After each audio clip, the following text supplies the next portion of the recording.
গাছে গাছে ঝুলছে সবুজ, হলুদ ও লালচে থাই বলসুন্দরী বড়ই। বিক্রির জন্য গাছ থেকে বড়ই তুলে ব্যাগে রাখছেন। আকারে বড় ও স্বাদে সুমিষ্ট হওয়ায় বাগানেই বিক্রি হয়ে যাচ্ছে সব বড়ই। আপেল কুল চাষে সফল হয়েছেন শহীদ ব্যাপারী। প্রথমবারই সফলতার মুখ দেখেছেন তিনি। প্রতিদিন বিক্রি করছেন বাগানের বড়ই। কোনো ধরনের কেমিক্যাল ছাড়া উৎপাদিত এই বড়ইয়ের বেশ চাহিদা আছে। চাঁদপুর জেলার কচুয়া উপজেলার পালাখাল গ্রামের অধিবাসী কৃষক শহীদ ব্যাপারী 22 শতক জায়গায় গড়ে তোলা বড়ই বাগান পুরোটা নেট দিয়ে ঘেরা।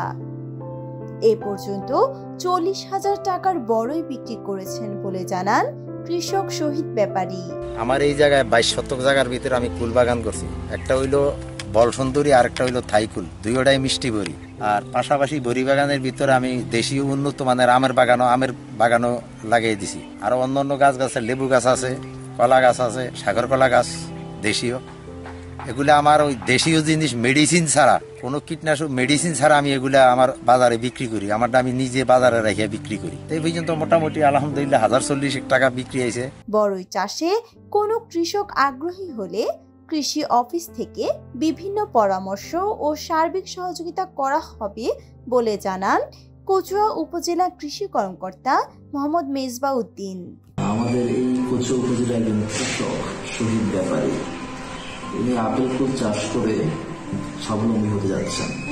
এর মধ্যে এই মৌসুমে তিনি 40,000 টাকার বড়ই বিক্রি করেছেন।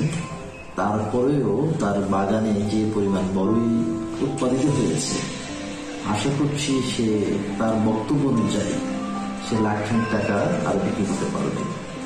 তো আমরাও কৃষি সম্প্রসারণ অধিদপ্তর কৃষকের পাশে রয়েছি।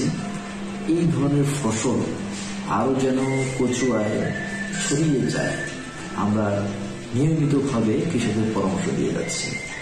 বড়ই গাছের সবচেয়ে যে কাজটি উল্লেখযোগ্য কৃষি করতে হবে সেটা হচ্ছে বড়ই হারভেস্টের পরপরই বড়ই গাছকে একটু পুরাতন ডালপালা ছেড়ে দিতে হবে এবং সার প্রয়োগ করতে হবে নির্দিষ্ট পরিমাণে। এই ম্যানেজমেন্টটুকু যদি প্রতিটা কৃষক করতে পারে, আশা করি এই বড়ই চাষ এই কচুয়ায় নতুন জোয়ার তৈরি করবে।